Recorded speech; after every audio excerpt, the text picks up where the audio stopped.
So growing up and into my adult life, I've always been kind of a compartmentalizer when it comes to my emotions and issues, and I can always put on a happy face no matter what is going on in my life. I might be praying about those things, but I don't always share them with people. That was traditionally how I had lived my life. And everything had worked out. I was able to successfully compartmentalize all the issues that might have been going on in my life and just kind of move on and get through the day and get through my life, get through my job, relationships that I was in. In 2011, my cousin, who was my best friend, got diagnosed with terminal brain cancer. And I saw him struggle through about 2.5 years, the next 2.5 years of his life, and before he eventually passed away. And I never truly dealt with those feelings. I remained pretty stoic through that whole situation, never really admitted to how much that affected me. Not long after that, my wife, and actually during that process, my wife and I had been trying to start our family and have our own children. And then at some point, not long after my cousin passed away, I discovered that I was experiencing infertility. We decided, okay, well, we can adopt children, we can move on, and this was always kind of a thought for us anyway. That would always be an option for us, something that we were actually leaning towards. But I just moved on with it and never really dealt with the fact that I was experiencing infertility and that I would not be able to have my own children. I never stopped. I just kind of compartmentalized that and moved on. And Satan is very good, as you know, at making us believe that we're the only ones going through this, or we should, Satan was attacking me and saying, just man up, you can get through this. This is too embarrassing to share with anybody else that you're going through these issues. And I started dealing with feelings of inadequacy that maybe I wasn't, now I think about these feelings were kind of silly, but they were real feelings at the time that I was, didn't feel like I was man enough, a real man. I wasn't gonna have my own children. Never really dealt with the issues with my cousin and the loss of my best friend.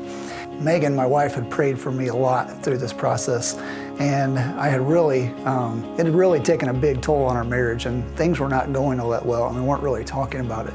And she really got on her knees one day and prayed while I was at work, and the Holy Spirit really worked. God, just consumed me. And I picked up I went on a website that day for the Baptist Children's Home and checked out the Pathways Counseling link. I knew about it because I was on the board at Riverbend Family Ministries, and we had a Pathways office there. But I always thought that was something for somebody else with major problems, and it wasn't something that I needed. So I picked up the phone, and they were really gracious and said, we'd like to schedule a meeting, and we can even schedule it at Riverbend Family Ministries. We have an office there really close to your house. Now, of course, for me, I wanted a little more confidentiality. I knew everyone in that office that worked there, and so they were very gracious there, and they set me up with a meeting in another town that was close. It was actually the town I worked in at a church, and I was able to have some meetings with a counselor who was just amazing. And I would say I was nervous and prideful about going into that meeting. I still didn't really think that I needed this, but I knew I needed to, I wanted to please my wife, and I know, in the back of my mind, I know I needed to do something. So I went to my first counseling session, and my therapist or counselor, whatever his title is, was just incredible. My fears and my qualms were immediately put at ease. And it was just two guys, talking, and he was asking me lots of questions, and it was just like two guys hanging out and having a conversation. And I didn't even realize what all the things that he was digging into with me. And we would meet once a week, and we did this for several months. And it really unlocked a lot of emotions that I had suppressed for years, some of them all the way back to my teenage years. And it was just incredible how much of a difference that made in my life. And I was able to share things with my wife and really come to touch with emotions. And these are, there's a stigma for guys especially, that we're not supposed to get in touch with our emotions, or, man, if you're going to therapy, you must be really messed up or you're weak.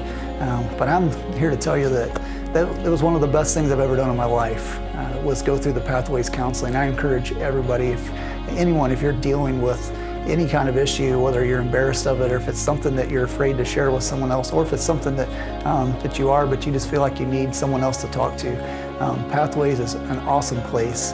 You're going to get biblical therapy sessions. It's not he's not whipping open a Bible and reading off Bible verses and lecturing you, but it is surrounded in prayer at the beginning and end of each counseling session. So what Pathways did for my life, I can't thank my counselor enough, and I'm just so grateful that service was there.